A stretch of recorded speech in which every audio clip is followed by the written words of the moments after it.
5, 4, 3, 2, 1.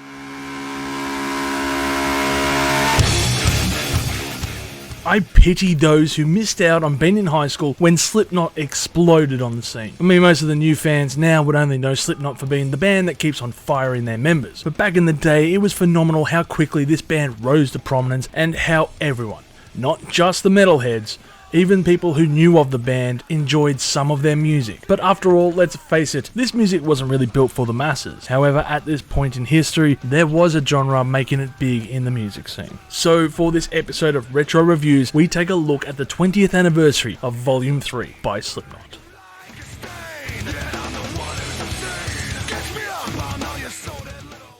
I distinctly remember the evolution of Slipknot from the onset of their debut album. First, it was, who is Slipknot? Then, where is Iowa? And lastly, when is Volume 3 dropping? The thirst was real after 2 incredible albums had dropped, and we knew that the next record was about to blow our loads. So when the first single was released, we reached fever pitch in the schoolyard as music outlets were doing articles on Slipknot's new masks unveiled, and of course, their jumpsuits. Now take yourself back to a bygone era when the internet was in its infancy, and downloading waitandbleed.exe meant taking your home computer to the IT doctors for a quick clean. Bloody LimeWire. Luckily, I had a friend who allowed me to borrow Iowa, and I thank you, Dave, wherever you are. Anyway, this leads me to their breakthrough and previous album, Iowa, which was recorded during a tumultuous and dark time for the band. Corey Taylor was homeless during this era and living under a bridge after being addicted to drugs, and the other half were engorged by them. All the band members wanted to kill each other, and of course all this intensity can be heard on the Iowa record. It brings new levels of intensity and animosity on this album. Seriously, I could do a whole episode and a half about that one, but that's for another time. Instead, the band was back in the studio for their third album, aptly called Volume 3, which I'm guessing takes some cues from Black Sabbath's fourth album,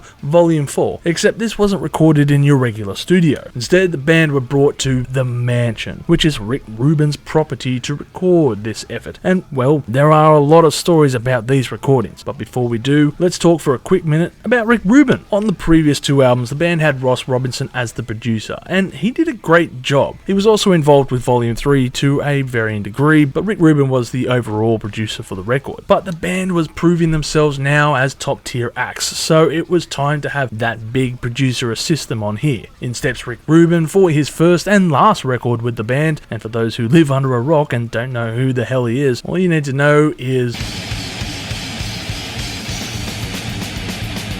yeah, he was the producer for Slayer's album Rain and Blood. It was an odd pairing at the time because he came from a hip-hop background. It didn't really make sense at the time, but now that he was the producer for what is essentially one of the most quintessential metal albums of all existence, it only made sense that more and more metal bands would flock to him in the future. Many of these acts came from the new metal field, which included bands like System of a Down for their album Toxicity, which is once again a massive album. But then again, he also did Limp Bizkit's Results May Vary.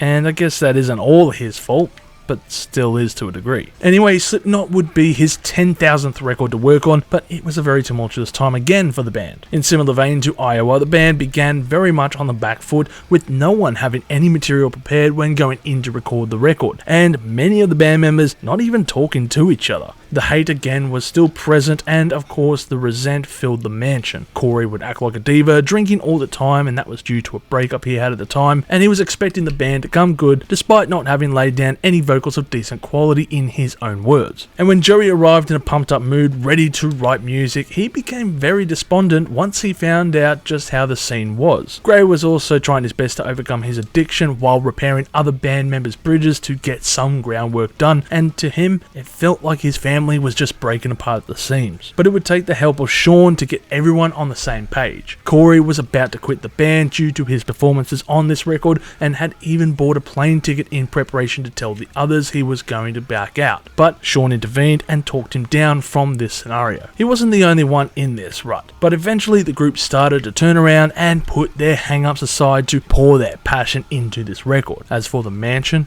This building is located at 2451 Laurel Canyon Boulevard and used to belong to Errol Flynn back in the day. It has been said to be the home of Houdini, but this is incorrect, and of course it would have been awesome if it was true. There are also some other stories about tunnels that lead to nearby properties that were built during the Prohibition era, however they were all closed off many decades ago. There have been a few bands that have recorded here, from Red Hot Chili Peppers to Marilyn Manson to System of a Down, Guns N' Roses and the Mars Volta, to name a few. But one thing that is common, and that is the stories of hauntings from many of these bands while recording their albums. The mansion that we see in this photo was burnt down to the ground and rebuilt in the 50s. The previous owners also saw apparitions and doors open and close by themselves. When the Red Hot Chili Peppers recorded Blood Sugar Sex Magik here, drummer Chad Smith refused to stay overnight in the building due to an uneasy feeling while in it, and apparently a ghost was captured in a photo that made its way to that album's packaging artwork. A music journalist who was at the studio for an interview with System of a Down claimed to have felt a strong presence and turned around to see a woman in a white dress float up the stairs. Slipknot would witness all of these events happening while they were recording the record, even seeing ghosts and hearing eerie noises that were made by the dead, they claim. This would even affect their recording equipment and cause machines to stop or capture white noise, which was captured on the album itself. The band themselves leaned into this element for their record to help get their mindset into gear when they would record, and you can hear it in parts on this album.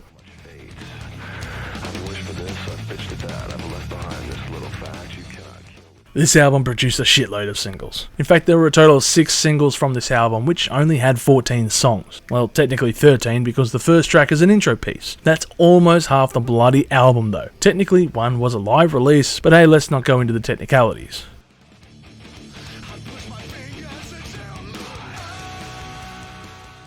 Oh, what a fucking beast of a song. And it would produce the iconic line,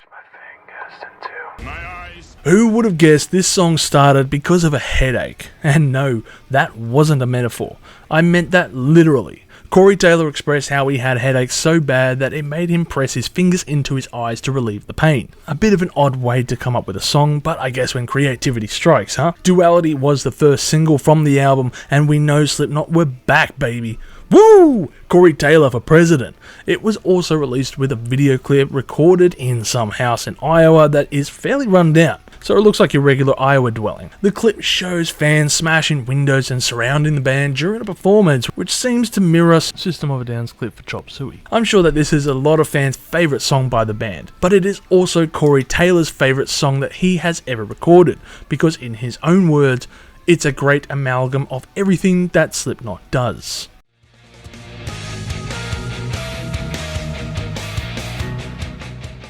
The first part of this song was released on the 5th of October 2004. This song was originally written by Joey and Paul, with Joey stating that when he writes songs, he keeps in mind Corey's place in each of these tracks, and I think it shows just how well their chemistry was when it came to songwriting. When Corey first heard this song, all he could see was the colour red, which does make sense considering the song's title would become Vermilion, a shade of red that is a vibrant colour and often used by Hindu women to signify that they are married. Now, considering the subject matter of this tune, it all starts to make sense, as the subject matter is about a neurotic obsessive killer roving around and stalking a victim. This is obvious by the line, "My Dahlia bathed in possession," a reference to actress Elizabeth Short, who was murdered and the perpetrator was never caught. This also seems to mimic into the song, which covers various aspects of this nefarious deed in vivid detail, and is perfectly mirrored in the melodies of this tune. As powerful as the drums are, they do give way to Corey's vocals, which also have a very prominent loud effect during the chorus sections, but overtake him during the verses when he is done doing his clean vocals. By the time we get to the last chorus, we are witness to the devolution of the insanity, as he won't let this build up inside of me until eventually learning she isn't real and I can't make her real, alluding to her death occurring some time ago and being haunted by his deeds. A tremendous story to tell. The video clip for this song also seems to parallel the lyrics, as it shows a woman walking around as the world flies by in what appears to be a stop motion captured video.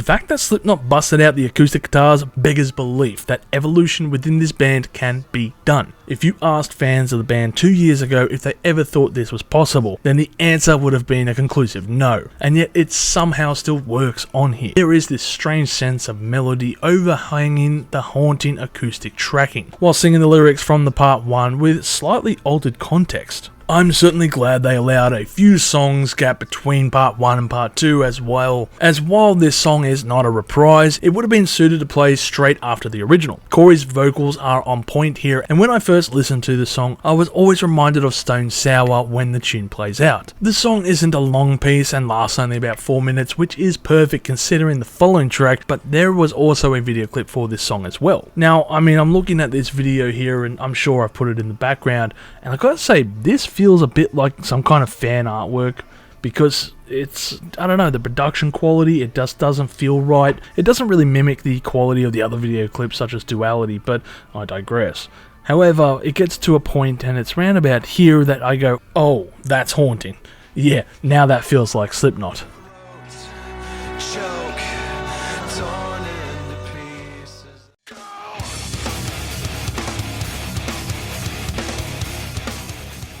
Always remember, I am a world before I am a man. I was a creature before I could stand. While the lyrics are certainly open to interpretation, it does seem to be based around the theories of evolution and the nature of man, especially considering these lyrics I've just mentioned. It should also be noted that the guitar riffs used in this song are from an earlier tune that was never released, called Carve, and this was featured on Slipknot's unreleased album called Crows, which would have come out after Mate, Feed, Kill, Repeat.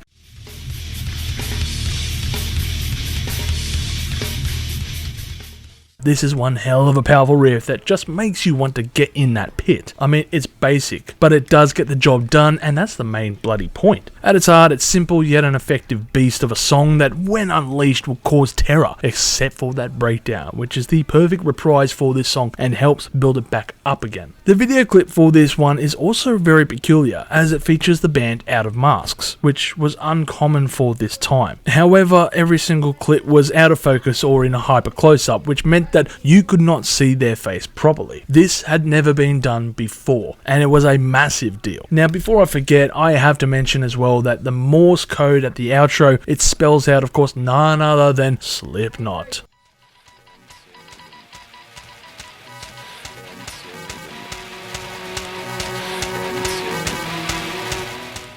Another part of the mystery is from the recording sessions, and that is the outro loop, which according to Corey Taylor himself was created by a Ghost in the Machine, looping a section of the verse, which they captured on tape and put in between this song and Vermilion Part 2. So I'm wondering if Ghosts get some kind of writing credit for this one.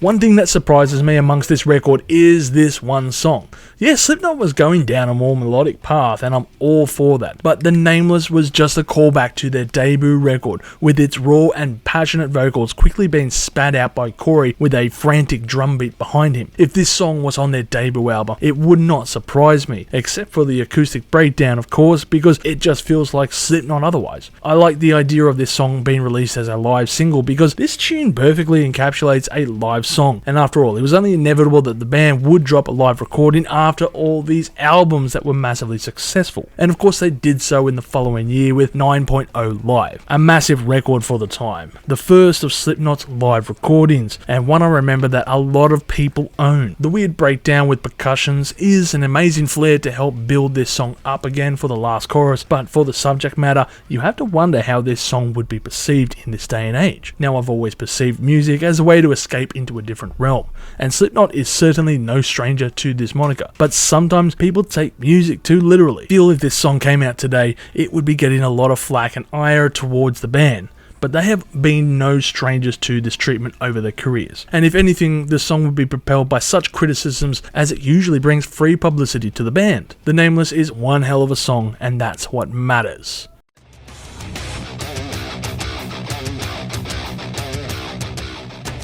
Once that ominous intro is finished playing, we get launched into Volume 3 with the first song, The Blister Exists, a bludgeoning effort that shows the band firing on all pistons for this effort, and is the perfect way to kickstart the album. Even though it was the last single from the record, I'm sure it was a bit of an afterthought by the record company because, well, of the success of this album for one, but this song would also become a bit of a fan favourite down the track. And how can you blame the fans, especially when you get that percussion section with Sean and Chris adding their snares to help enhance this song. And damn, that marching pattern gets us maggots in the mood. Seriously, how does this outro not get you pumped up? I love to hear this song, and I think it's a fantastic addition at the very beginning of 9.0.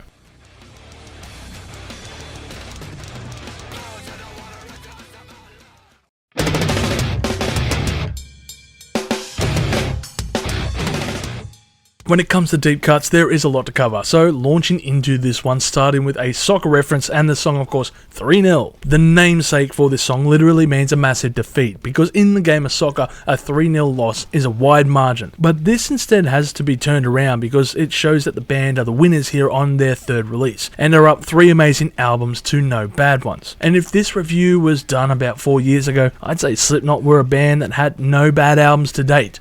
But the less we say about the end so far and Adderall EP, the better. Instead, the band is on a hot streak and the confidence is showing on this song. To quote another soccer reference, you may as well sing while you are winning. And those drums at the beginning do feel like they fit in with the crowd at a soccer match. The one thing that always gets me is how, despite the guitars that are rather slow in sections, they are perfectly paired with Joey's succinct drumming patterns, and that outro, again, is epic. Rock in peace, Joey. Songs that address a band's fan base are not uncommon, but songs that are named after the fan base are. Correct me if I'm wrong here, but I'm pretty sure this is the first song that addresses the fan base who would become known as maggots. The origin of Slipknot fans being called maggots dates back to the early days of the band, and how the fans never kept still, which drew parallels to Clown and his artistic side, where he would usually take photos of dead animals and notice the maggots were the ones that always crawled around and of course accepted the hardest parts of life to survive. Clown would go further to explain that Slipknot had been there for the younger generation when we were all maggots, and Slipknot was a band that helped as an outlet for us during these times.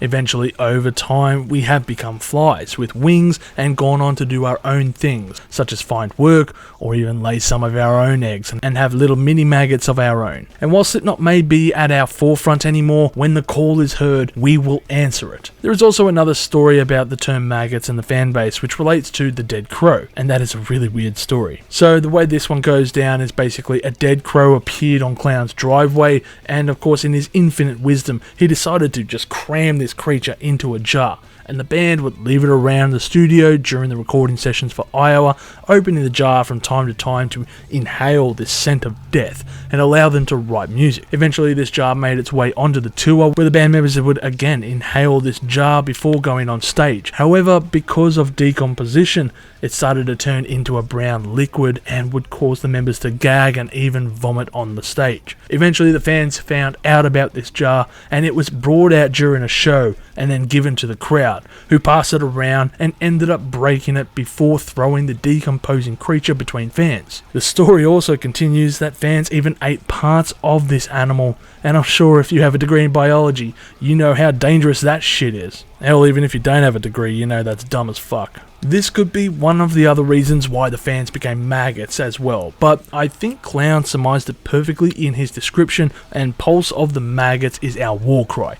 A fierce and powerful piece that holds no punches, with its diabolical pacing and stupidly fast guitar solo, which was rather uncommon for the band. I love the stripped down sound that is on this song, and considering the lyrics, I think it emphasizes the lyrics as well that Corey was singing about. Abandonment must be a difficult thing to overcome, and I don't pretend I can understand how it must feel, but when I hear about the effects it has on people during this tune, I just feel the weight of such an affair. While Corey never knew his father growing up, the music was inspired by him. Corey's dad eventually reached out to him when he was 30 and eventually started to rebuild that relationship. The audio cues are perfect, from this outro fading out to the electronic sounds and a short drum fill to the acoustics and opening of a phone dialing.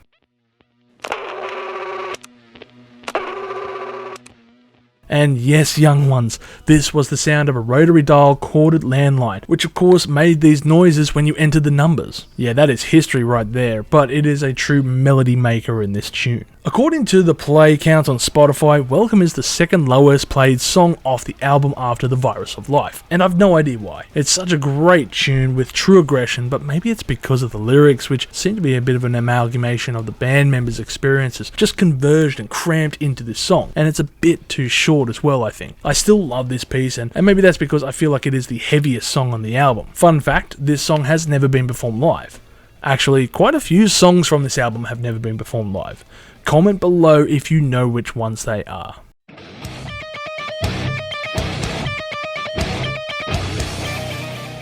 Volume 3 certainly raised a few eyebrows back in the day. As already mentioned, its namesake has taken cues from Black Sabbath's Volume 4 record, and even though it is referred to as subliminal verses, it's also known as the censored verses due to all the songs on this album containing little to no profanity. And as an Aussie, I think that sounds like a stupid rule implemented by a shit of a motherfucker. Yeah, I struggle to understand why swear words are so frowned upon in the American society, considering its effective use in everyday situations can highlight and pontificate a sentence in a simple manner. I guess we could boil this down to the PRMC not wanting to subject your child to such frowned upon ways to pontificate a structured sentence. Instead, Slipknot managed to circumnavigate the system in order to help put their records on shelves such as places like Walmart by abiding to their rules. You can chalk this up to selling out, but I see this as a major win for Slipknot, and I know that they are not done when it comes to playing the game. After all, if their records hit the major stores and certain groups like Christians start protesting about having this album on the shelves, then in the end it's just free advertising, and perhaps Slipknot knew this in the long run and went for this angle. But perhaps the most obvious answer as to why Slipknot changed their style here is twofold. First is shortly before they would record this album, a number of their musicians were in various side projects such as Stone Sour or the Murder Dolls, and brought these influences into the fold. The other is perhaps the fact that music of that era was influencing the band, and I guess the band of course didn't want to be pigeonholed into a scene that started to fade away, and instead found themselves experimenting by chance on this record. I mean, they didn't stray far from the path, but to have acoustic only songs on here is the equivalent of Kiss unmasking themselves. It just seems unfathomable, but here we are getting on a serious injection of melody on this outing. The band have mentioned they could be very versatile and write whatever genre of music they wanted to, but putting anything that was a bit out of place on the record was definitely not an option, so I think we are not going to see a Dolly Parton cover anytime soon by the band. The experimentation was downplayed in interviews and palmed off as doing what the band feels like during this time, as certain other bands of course would influence their sounds, as mentioned before during the recording session. Whatever the case may be, it was clear that change was here for better or for worse.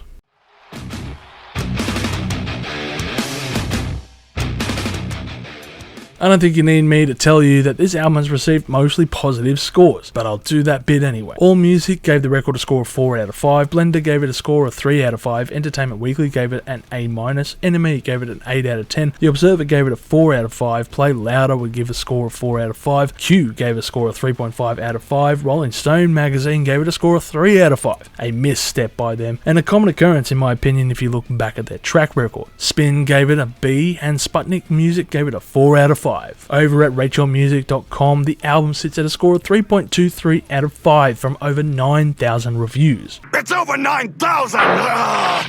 As for me, I would give this album a score of 14 million chilies on the spicy scale, with my favourite tracks being pretty much the entire goddamn album, except for Prelude 3.0 and The Virus of Life.